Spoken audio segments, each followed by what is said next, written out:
Undercover owner asks waitress for menu, freezes when she says, "We don't waste paper on strangers." The bell above the door chimed a lazy tune as Marcus pulled his motorcycle into the gravel parking lot of Rosie's Diner.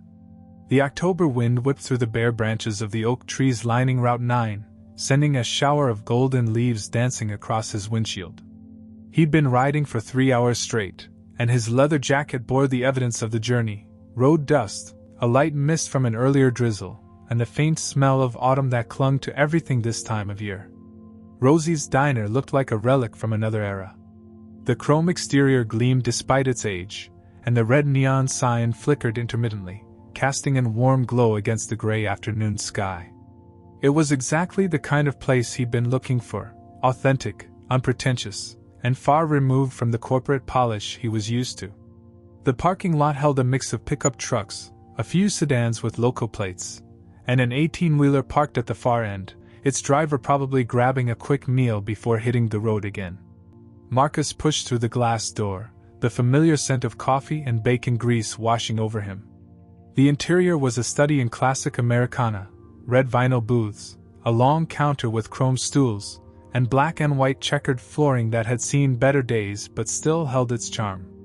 The walls were decorated with faded photographs of the local high school football team, vintage advertisements for Coca-Cola, and a collection of trucker hats that previous customers had left behind over the years.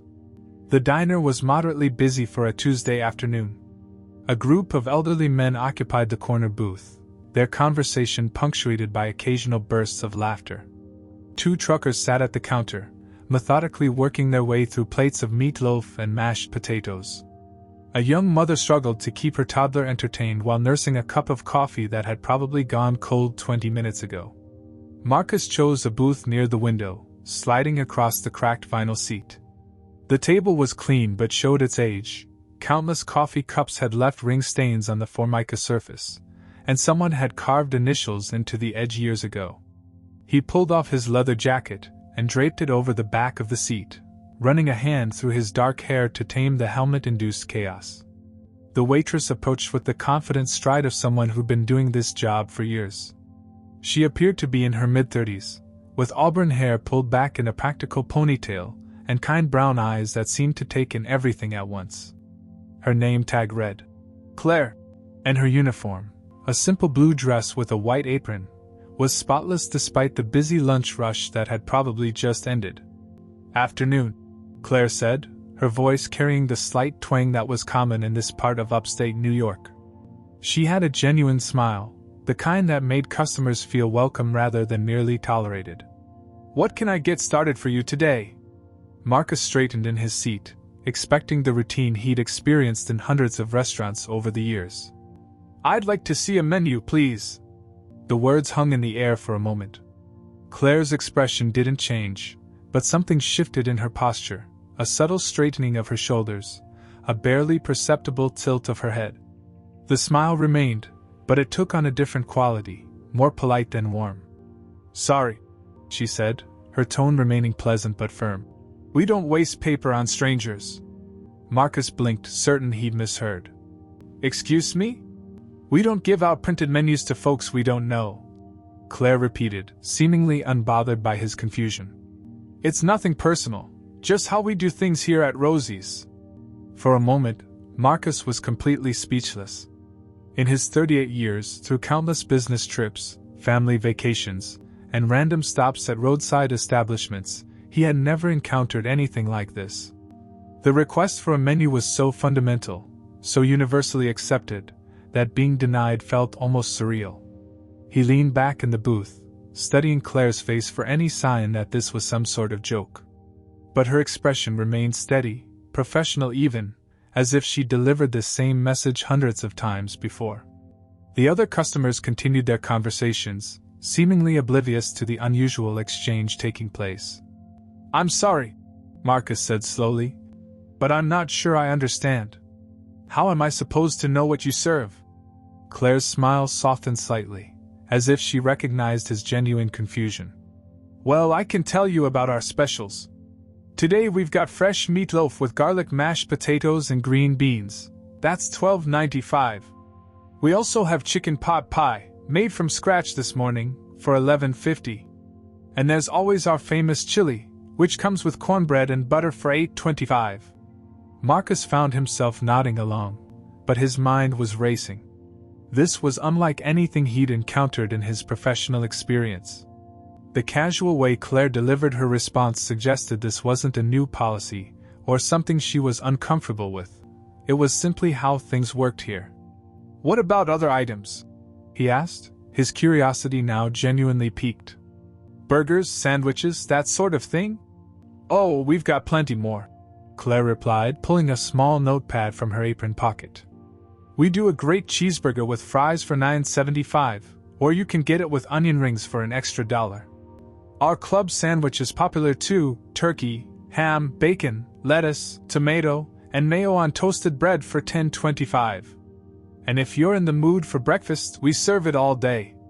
2 eggs any style with hash browns and toast for $6.50, or you can add bacon or sausage for $2 more. As Claire spoke, Marcus noticed something remarkable happening. Her recitation wasn't robotic or rehearsed. She spoke with the confidence of someone who knew every item intimately. More than that, he could see genuine pride in her voice when she described certain dishes, particularly the pot pie and chili. "The chili sounds good," Marcus said, making his decision. "I'll take that." "Great choice," Claire said, scribbling on her notepad. "You want coffee with that?" "Fresh pot just finished brewing." "Please." As Claire walked away toward the kitchen, Marcus sat back and tried to process what had just happened. The refusal itself was strange enough, but what struck him even more was the complete lack of apology in Claire's demeanor. She hadn't seemed embarrassed or defensive about the policy. If anything, she'd appeared confident, even proud of it. He glanced around the diner again, this time with fresh eyes. The elderly men in the corner booth were sharing what appeared to be a single laminated menu, passing it back and forth as they discussed their options. One of the truckers at the counter had no menu in sight but was engaged in animated conversation with another waitress about the merits of the apple pie versus the chocolate cake. A middle-aged couple entered the diner, and Marcus watched with fascination as they were greeted by name by the hostess and led to a booth without any mention of menus. Within minutes, they had ordered what appeared to be their regular meals, the entire interaction flowing with the easy familiarity of old friends. Claire returned with his coffee, setting it down with practiced precision. The ceramic mug was thick and sturdy, the kind that retained heat and felt substantial in your hands. The coffee itself was excellent, rich and bold without being bitter. "Mind if I ask?" Marcus said as Claire began to turn away. "How long has this menu policy been in place?" Claire paused, considering the question. "About 2 years now," she said. "Seems to work pretty well for us." "And customers don't mind?" "The ones who matter don't," Claire replied with a slight shrug. "Look, I know it seems strange to outsiders, but this is a small community. Most of our customers have been coming here for years. They know what they like, and we know what they like. The folks passing through." She gestured vaguely toward the highway visible through the window. "Well, they're just passing through." Before Marcus could respond, Claire was called away by another customer. He sat alone with his coffee, watching the dynamics of the diner with new understanding. This wasn't just a restaurant. It was a community hub, a place where relationships mattered more than transactions. The chili arrived 15 minutes later, accompanied by a generous chunk of cornbread still warm from the oven. The first spoonful confirmed Claire's pride in the dish. It was rich and complex, with layers of flavor that spoke to hours of careful preparation. The cornbread was equally impressive, sweet and crumbly with just the right amount of butter. As Marcus ate, he found himself studying the other customers more carefully. The conversation at the corner booth had shifted to local drama, with one man expressing concern about the proposed development on the outskirts of town. The truckers were discussing the best routes to avoid construction delays. The young mother had been joined by an older woman who immediately took over entertaining the toddler, allowing the mother to finally enjoy her coffee while it was still hot. These weren't just customers. They were neighbors, friends, extended family. And somehow, Claire's unusual menu policy seemed to reinforce that sense of belonging, creating an invisible barrier between insiders and outsiders that protected the community atmosphere. When Claire returned to refill his coffee, Marcus made his decision. "This is excellent chili," he said.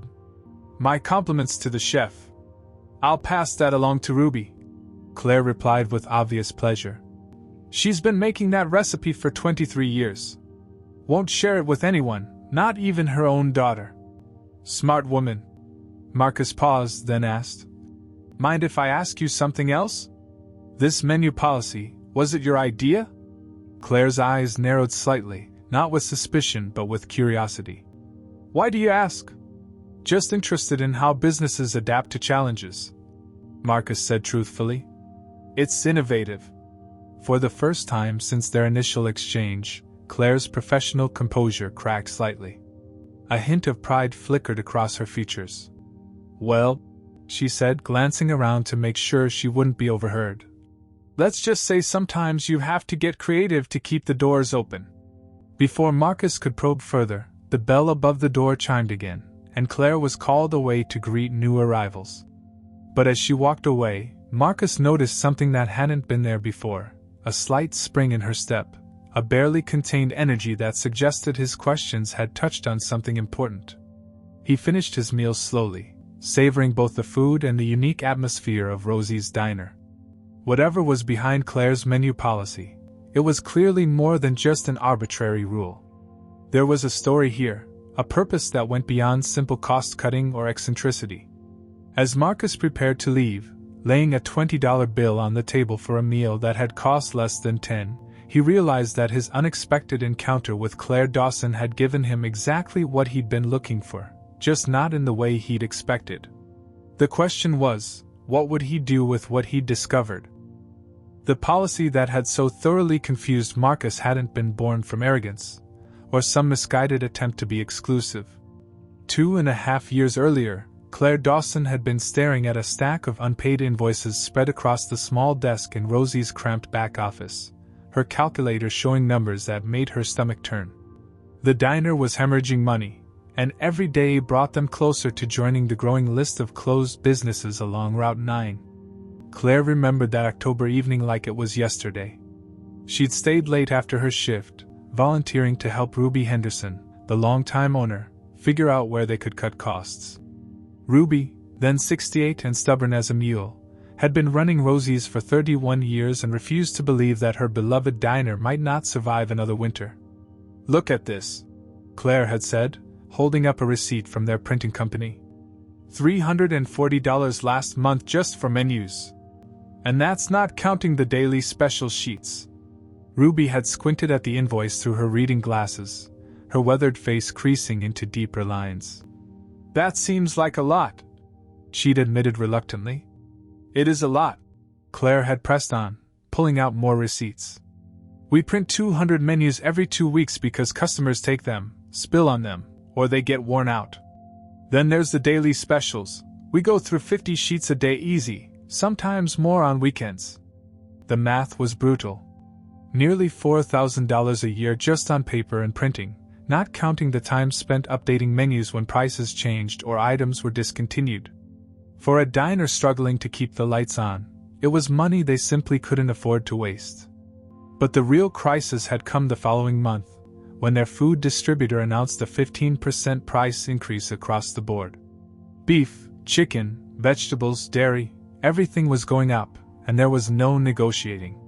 Ruby had two choices: raise menu prices and risk losing her regular customers, or find another way to absorb the costs. "I can't do it," Ruby had said, her voice breaking as she stared at the new price list. "These folks have been coming here for years. Old Pete Morrison's been ordering the same meatloaf special every Tuesday for 12 years. How do I tell him it's going to cost $3 more?" That's when inspiration had struck Claire like lightning. She'd been watching Pete Morrison and his group of retired friends share a single menu for months, passing it around the table while they debated their options even though they ordered the same things every week. They didn't need individual menus, they just enjoyed the ritual of looking. "What if we didn't give everyone a menu?" Claire had suggested tentatively. Ruby had looked at her like she'd lost her mind. What do you mean, not give them menus? Think about it, Claire had said, warming to the idea. 80% of our customers are regulars. They know what they want before they sit down. The Hendricks always get the breakfast special, extra bacon. The Morrison group rotates between 3 meals. Mrs. Patterson hasn't ordered anything but chicken salad and sweet tea in 4 years. The more Claire talked, the more the idea made sense. They could keep a few laminated menus for their regular customers, nice ones that would last for years instead of flimsy paper ones that needed constant replacement. For everyone else, the waitresses could recite the specials and popular items. It would save thousands of dollars annually and force them to really know their menu inside and out. Ruby had been skeptical at first, worried about alienating customers. But Claire had convinced her to try it for 1 month. If it doesn't work, we go back to the old way, she'd promised. The implementation hadn't been smooth. The first week brought several complaints from travelers who couldn't understand why they couldn't have a printed menu. One particularly irate customer had demanded to speak to the manager, accusing them of discrimination. Ruby had nearly caved, but Claire had stood firm. This is about survival, Claire had explained to Ruby after the angry customer left.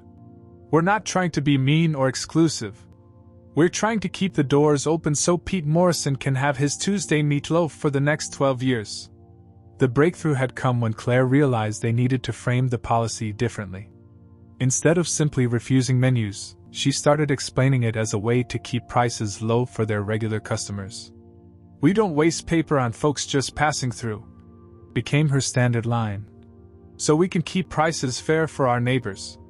The approach worked. Regular customers began to understand that the policy was protecting them from price increases. They started taking pride in being members of Rosie's inner circle, people important enough to warrant a laminated menu. Word spread through the community that Rosie's was fighting to stay affordable, while other local businesses were raising prices or closing their doors. Within 6 months, the savings were undeniable. The printing budget dropped by 75%.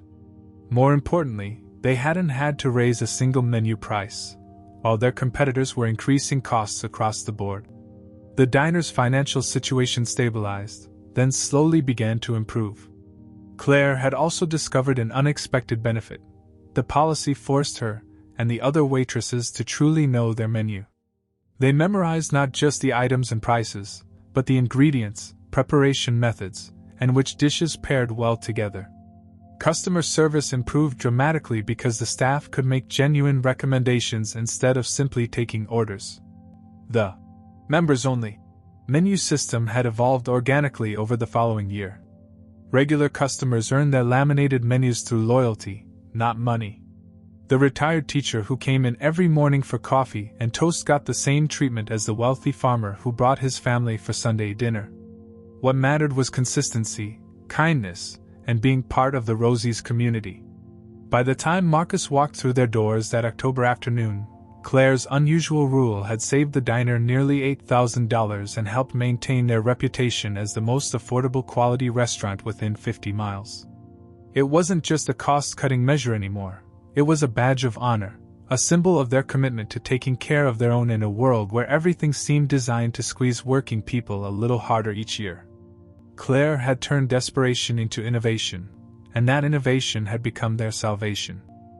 Claire's members weren't listed in any official registry or database. There were no membership cards, no formal applications, and certainly no fees. The system existed entirely in the collective memory of Rosie's staff, passed down through whispered conversations during shift changes and reinforced through daily interactions that had become as natural as breathing. Pete Morrison had been the first unofficial member, though he'd never known it. The 73-year-old retired mechanic had been coming to Rosie's every Tuesday for meatloaf since 2010, always ordering the same thing, always sitting in the third booth from the door, and always leaving exactly 15% tip calculated to the penny. When Claire implemented the menu policy, Pete had been grandfathered in automatically, his laminated menu waiting for him every Tuesday like a reserved parking space. But Pete was just the beginning. Over the past 2 years, Claire had developed an intricate mental map of her regulars, each one earning their place through consistency, kindness, and genuine connection to the community. There was Martha Patterson, the retired librarian who came in every Friday for chicken salad and sweet tea, always bringing a different book to read while she ate. Claire had memorized Martha's dietary restrictions: no onions, light mayo, extra lettuce, and always made sure Ruby prepared it exactly right. Then there were the Hendricks, Frank and Dorothy, married for 46 years and still holding hands across the table every Sunday morning when they came for the breakfast special.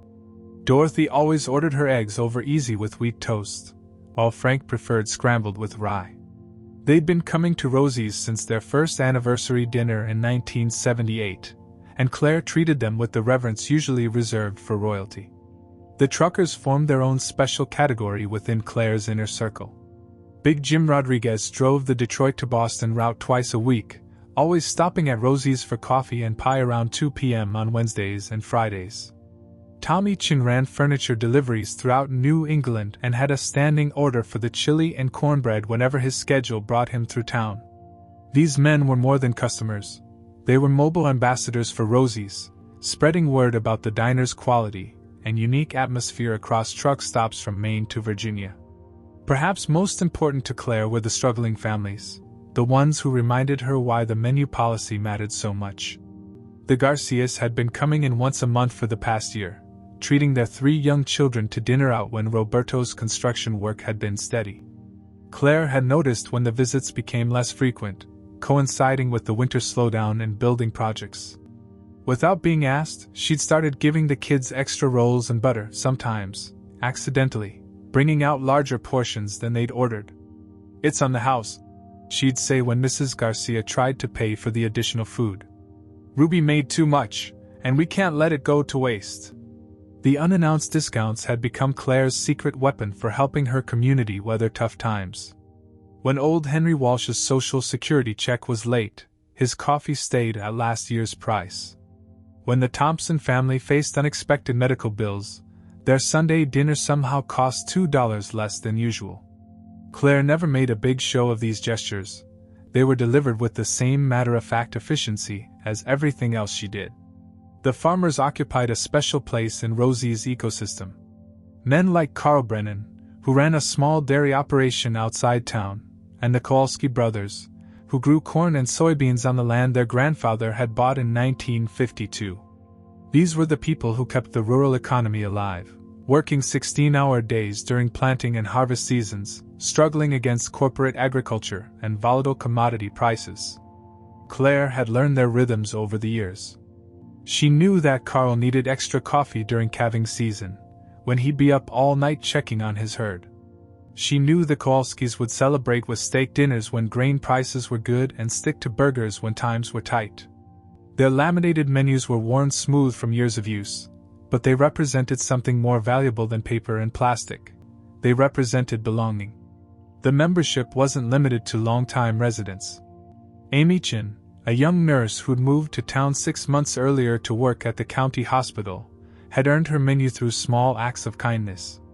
She always thanked the kitchen staff personally, helped bus her own table, and once stayed late to help Claire calm a crying toddler when the child's mother had a panic attack.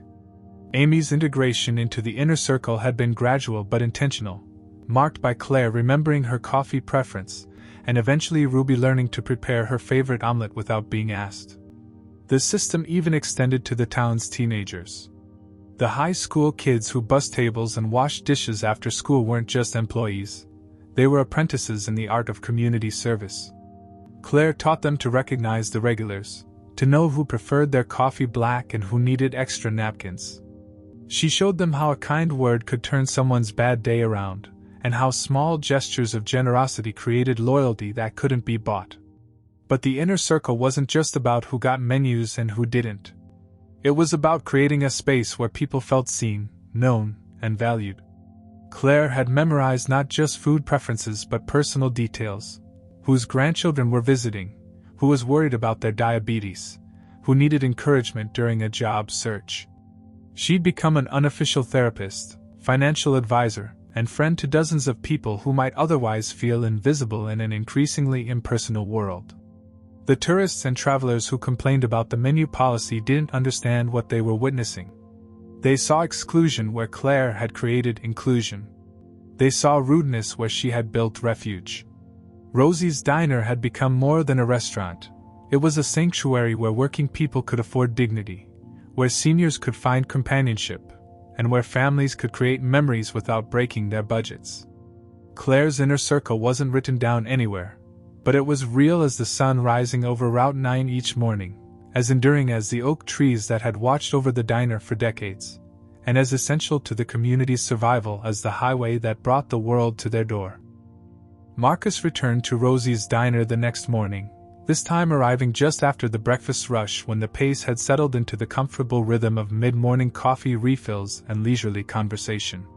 He'd spent the previous evening at his motel room, ostensibly reviewing quarterly reports on his laptop, but finding his thoughts constantly drifting back to Claire Dawson and her unusual menu policy. The bell chimed his arrival, and Claire looked up from wiping down the counter, her face showing a flicker of recognition followed by what might have been surprise. Repeat customers weren't uncommon at Rosie's, but travelers who came back the next day were rare enough to be noteworthy. "Well, look who's back," Claire said, approaching his booth with a fresh pot of coffee. "Decided you liked our chili enough to give us another try?" "Something like that," Marcus replied, accepting the coffee with a nod of thanks. "Actually, I was hoping to try that famous pot pie you mentioned yesterday." Claire's smile broadened with genuine pleasure. "Ruby will be thrilled to hear that. She's been perfecting that recipe for 15 years, always tinkering with the seasoning." She paused, studying his face with curious brown eyes. "Most folks passing through don't usually make return visits. You traveling for business?" The question was asked casually, but Marcus caught the subtle probing beneath Claire's friendly demeanor. He noticed yesterday how she seemed to catalog details about her customers, filing away information that might be useful later. It was the mark of someone who understood that knowledge was power, especially in a small community where relationships mattered more than transactions. "You could say that," Marcus answered carefully. "I'm in the restaurant business myself. Always interested in seeing how different places operate." Claire's eyebrows rose slightly. "Restaurant business? What kind of place do you run?" "A few different concepts," Marcus said, deliberately vague. "Nothing as authentic as this, though. Corporate dining has its place, but there's something special about a family operation like yours." As Claire went to place his order, Marcus found himself studying the diner with professional eyes, noting details that had escaped his attention during yesterday's initial surprise. The way the staff moved with practiced efficiency, the strategic placement of the coffee station to minimize steps during busy periods, the subtle but effective layout that maximized seating while maintaining an intimate atmosphere. More importantly, he observed the interpersonal dynamics that made Rosie's more than just a restaurant. When elderly Mr. Walsh came in for his morning coffee, Claire automatically brought him a small plate of toast without being asked, explaining to Marcus with a wink that Henry forgets breakfast more often than he remembers it. When a young mother struggled to manage her fussy infant while ordering, the cook, presumably Ruby, emerged from the kitchen with a warm bottle, explaining that she'd heated it just in case. These weren't scripted customer service behaviors.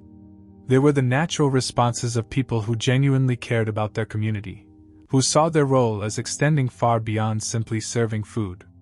Marcus had seen hundreds of restaurants try to manufacture this kind of atmosphere through training programs and corporate initiatives, but what he witnessed at Rosie's couldn't be replicated through policy manuals or employee handbooks. When Claire returned with his pot pie, a gold-encrusted masterpiece that lived up to its reputation, Marcus decided to probe a little deeper. "Mind if I ask how long you've been working here?"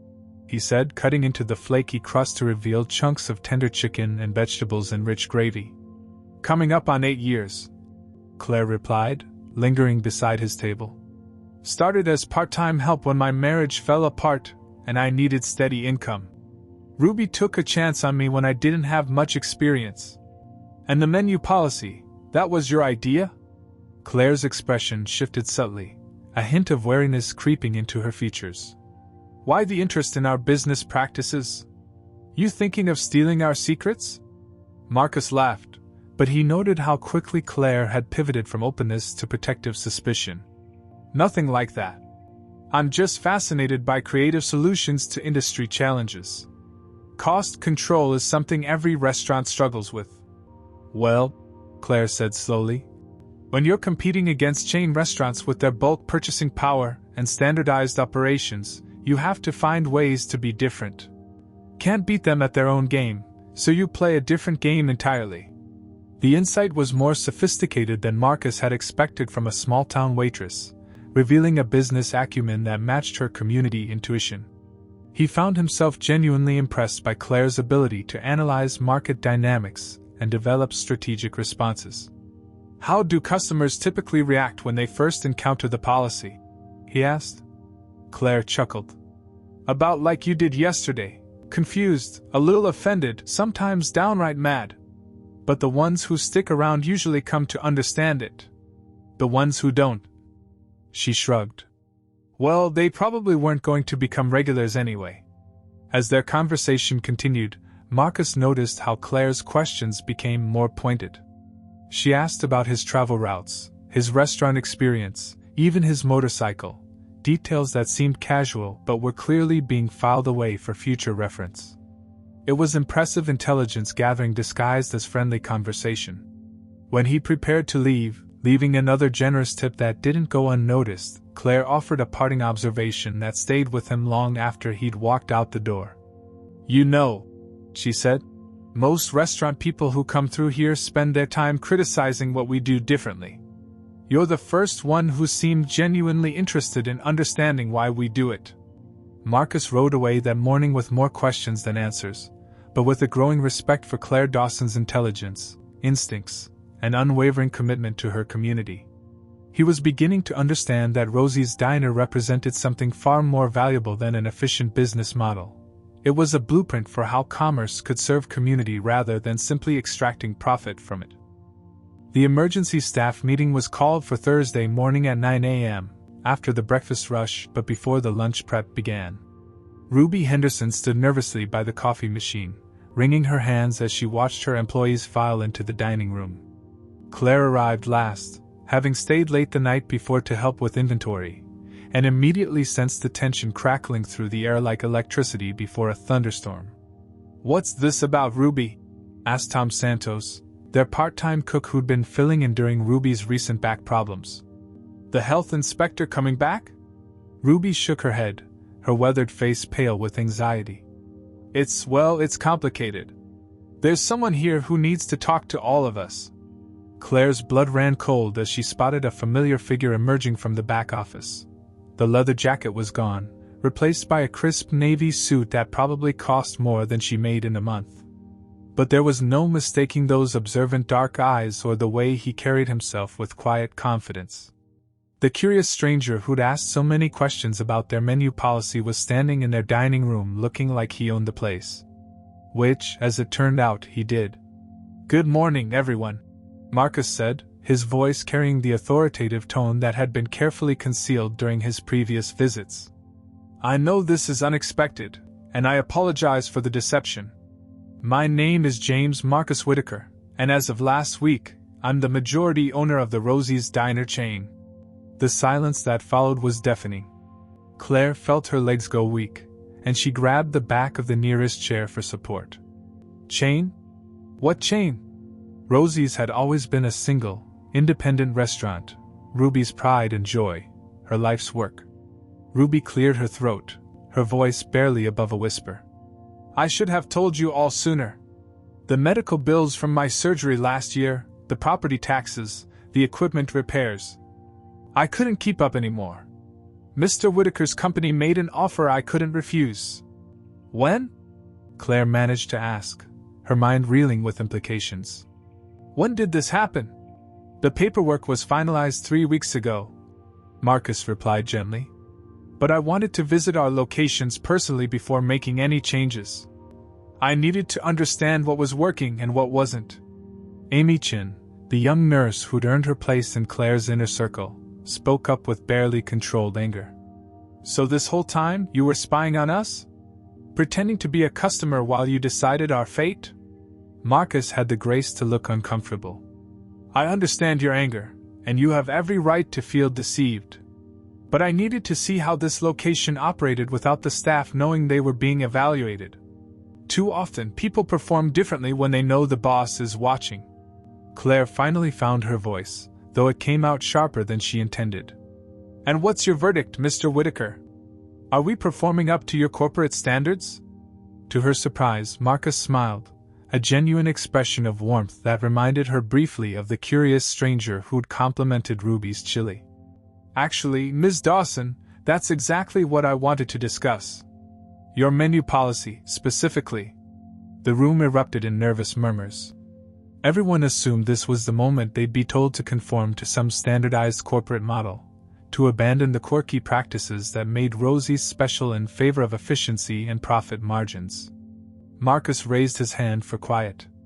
I've been in the restaurant business for 15 years, and I've visited over 200 locations across the country. I've seen every cost-cutting measure imaginable, every customer service innovation, every attempt to build community loyalty. He paused, looking directly at Claire. I have never seen anything as brilliant as what you've accomplished here. Claire blinked in confusion. Brilliant? The members-only menu system, Marcus continued, is genius-level business strategy disguised as small-town hospitality. You've reduced operational costs by 75% while simultaneously increasing customer loyalty and creating a sustainable competitive advantage that can't be replicated by corporate chains. He began pacing as he spoke, his executive persona fully engaged. You've identified your core customer base and tailored your service to their specific needs. You've created artificial scarcity that makes membership valuable. You've positioned cost control as community service, turning a business necessity into a marketing advantage. Ruby looked bewildered. I thought you might shut us down for being too different. Marcus shook his head emphatically. Ruby, difference is exactly what I was looking for. The restaurant industry is saturated with standardized experiences. Customers are craving authenticity, community connection, places that make them feel special rather than just processed.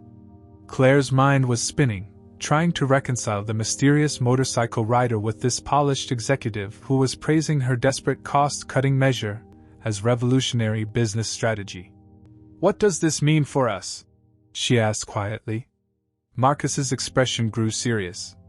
It means I want to implement your system across all 17 of our locations. Not as a corporate mandate, but as a community-building initiative. Each restaurant will adapt it to their local circumstances, but the core concept, earning customer loyalty through genuine care rather than just discounting, that's what we're going to build our brand around. The room fell silent again as the implications sank in. Claire's last-ditch effort to save one struggling diner was about to become the foundation for an entire company's customer service philosophy. And my staff? Ruby asked, her voice still shaky. Stays exactly as they are, Marcus assured her. In fact, Ms. Dawson, I'd like you to consider a position as our community engagement coordinator, helping other locations implement similar programs. Claire looked around the room at her colleagues, her friends, who had become family over the past 8 years. Everything was about to change, but maybe, just maybe, it was going to change for the better. 6 months later, Claire stood in the gleaming conference room of Whitaker Restaurant Group's corporate headquarters in Albany, watching 17 restaurant managers from across the Northeast study the laminated membership cards spread across the mahogany table. Each card bore the logo of a different Rosie's location, but they all carried the same message. Member of the Rosie's family, EST, location opening date. The key, Claire explained to the assembled managers, isn't the card itself. It's what the card represents, a relationship built over time, through consistency and care. Marcus, now comfortable in his role as CEO rather than undercover investigator, nodded approvingly from the head of the table. The transformation of Claire's desperate cost-cutting measure into a company-wide philosophy had exceeded even his ambitious expectations. The pilot program had launched in January with 5 test locations, each adapting Claire's original concept to their local communities. The Rosie's in Burlington, Vermont, had created a Green Mountain Members program that emphasized locally sourced ingredients and environmental sustainability. The location in Portland, Maine, focused on supporting local fishermen and their families during the off-season. Each restaurant had found its own way to honor the core principle: genuine community engagement over generic customer service. "Tell them about the numbers," Marcus prompted, his pride in Claire's success evident in his voice. Claire pulled up the quarterly report on her tablet, still amazed that she was delivering presentations to corporate executives. Across all pilot locations, printing costs dropped by an average of 68%. More importantly, customer retention increased by 43%, and average ticket sizes went up by 15% as members began trusting our recommendations and trying new items. But the statistics only told part of the story. The real success was measured in the letters that arrived at corporate headquarters almost daily: thank you notes from customers who felt seen and valued, stories of small kindnesses that had made difficult days bearable, testimonials from families who had found a home away from home in their local Rosie's.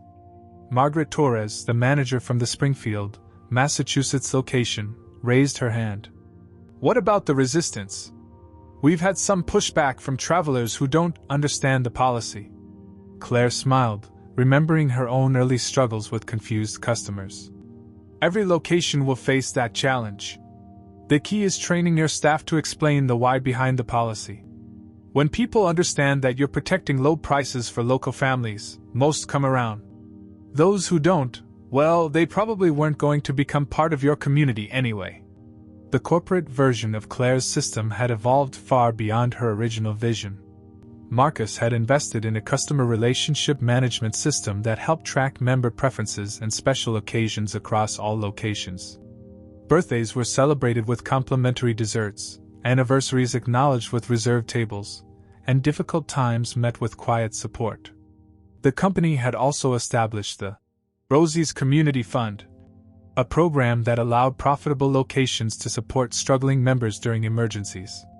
When the Kowalski brothers faced crop failure due to an early frost, their local Rosie's had covered their family's meals for 6 weeks. When Amy Chen's student loans became overwhelming, her membership had somehow included mysterious scholarship credits that reduced her bills. The fund has distributed over $40,000 in assistance during the past 6 months, Marcus reported to the room. But more importantly, it's created a network of mutual support that extends far beyond our restaurants. Members help each other find jobs, share resources, and build the kind of community connections that seem to be disappearing from American life. Claire watched the faces around the table as Marcus spoke, seeing the moment when each manager began to understand that they weren't just running restaurants. They were stewarding community gathering places, modern versions of the town squares and church halls that had once anchored American neighborhoods. The meeting concluded with each manager receiving a customized implementation kit for their location, complete with member card designs reflecting local culture and history.